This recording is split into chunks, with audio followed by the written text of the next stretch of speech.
Partager des expériences agricoles de différentes cultures, c'était en quelque sorte l'objectif d'une rencontre organisée mercredi 23 mars par le CCFD Terres agricoles.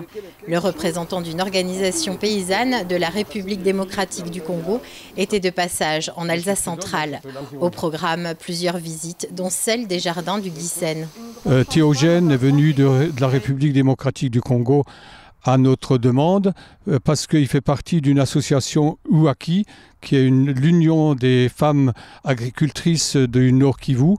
Et c'est un partenaire du CCFD qui est depuis 17 ans maintenant soutenu par nos chargés de mission et puis les dons de différentes personnes qui soutiennent le CCFD.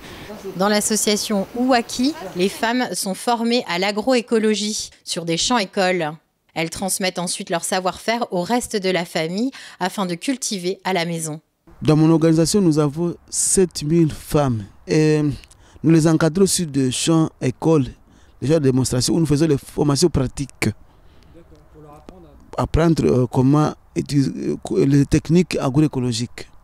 Et après cette phase, nous demandons à ce que chaque femme qui a suivi les formations, qui puisse faire venir son mari et ou ses enfants, qu'eux aussi viennent apprendre la même chose.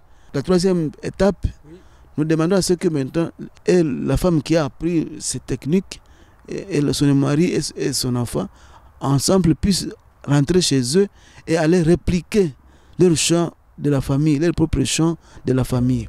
Théogène souligne aussi les difficultés rencontrées par le monde paysan dans certains secteurs de la République démocratique du Congo, en cause des groupes armés à la recherche de ressources naturelles telles que des minéraux. Ce qui fait qu'aujourd'hui, beaucoup de paysans sont tués, massacrés sur les sols congolais dans les zones agricoles.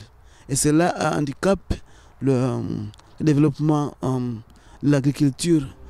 Ce que nous voulons, c'est que si ces gens cherchent des minéraux, s'ils cherchent du bois, qu'ils respectent la dignité humaine de la vie, qu'ils exploitent les minéraux, mais qu'ils laissent les femmes paysannes à paix, parce que les droits des paysans sont violés. Ils abandonnent leur habitation, leur logement. La journée s'est conclue par une table ronde à Châtenois avec comme thème « Cultiver la terre avec justice et se nourrir ».